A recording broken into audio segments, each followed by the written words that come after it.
pagbulong ng pangalan niya dito sa dahon ng laurel upang ikaw lamang ang mamahalin niya. Hello mga guys, kumusta kayo? Panibagong araw, panibagong video na naman tayo. At sa araw na ito ay isa na ng video ang aking tuturo sa inyo na simpleng gabay o simpleng pamamaraan na makakatulong sa atin. At bago ang lahat, gusto ko lang mag-disclaimer sa mga taong hindi naniniwala at hindi gusto ang mga kagaya nitong video. Please skip this video and maghanap kayo ng videos na gustong gusto nyo dahil ang video na ito ay para lamang ito sa mga taong naniniwala and gusto mag-try. Sa lahat po ng mga nagko-comment dito sa aking video dito sa loob ng aking channel, mag-ingat sa lahat ng mga nagre-reply sa inyo na dinadala kayo sa kanilang WhatsApp in Imo app upang makaiwas po tayo sa scam. Ngayon po, ituturo ko sa inyo paano tayo labis na mamahalin ng taong mahal natin. Labis-labis tayo mamahalin gamit ang isang dahon ng laurel. Alam niyo ba ang dahon ng laurel ay isa ito sa pinaka-blockbuster at pinakamabisa na pamamaraan sa ating mga kahilingan lalo na sa buhay pag-ibig. Hindi lamang buhay pag-ibig kundi pati na rin sa pera. Ito ay maraming natutupad ang dahon ng laurel kung ikaw ay naniniwala lamang dito at sabayan ito ng pagsisikap.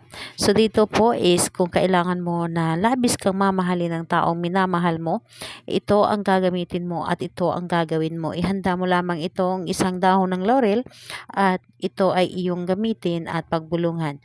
Kapag handa na ang dahon ng laurel, kailangan na ihanda mo ang iyong sarili. Kailangan na sigurado ka at hindi ka nagdududa sa dapat mong gagawin.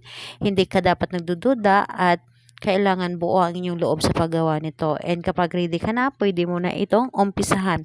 So, ang gagawin mo lamang dito sa dahon ng laurel, kumuha ka ng panulat, kahit anong klaseng panulat pwede, basta makapagsulat lamang dito sa dahon ng laurel. Isulat mo lamang dito ang kanyang pangalan at apelyido, and kapag naisulat mo na ito, hawakan mo lamang ito at bumulong ka. Ay bulong mo lamang.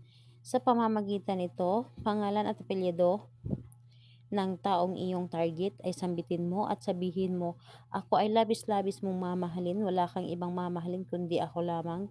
Hindi ka magiging masaya kung hindi mo ako makikita o hindi mo ako makakasama. Wala kang ibang nanaisin na mahalin at makasama habang buhay kundi ako lamang.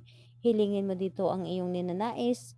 Kailangan maganda ang inyong intensyon sa inyong mga kahilingan dito at think positive, ito ay gagana sa inyo. Ang dahon ng laurel na ito, kapag ito ay natapos mong gawin or ritualan, ito ay ilagay mo sa ilalim ng inyong unan or di kaya ipasok ninyo sa loob ng inyong punda at ito ay iyong higaan. So, sabihin nyo lamang ito at think positive lamang kayo at wag na wag ninyong hayaan na magiging negative ang inyong isipan. So, ito lamang ang inyong dapat gawin at ito ay gagana sa inyo. Kung magtatanong ka kailan ito pwedeng gawin, ito ay pwedeng gawin sa kahit anong araw at oras. Basta naramdaman ninyo na malakas ang inyong energy at para bang hinihila kayo na gawin mo ito. So, ayun po. Salamat po sa inyo. Bye bye everyone. God bless us all.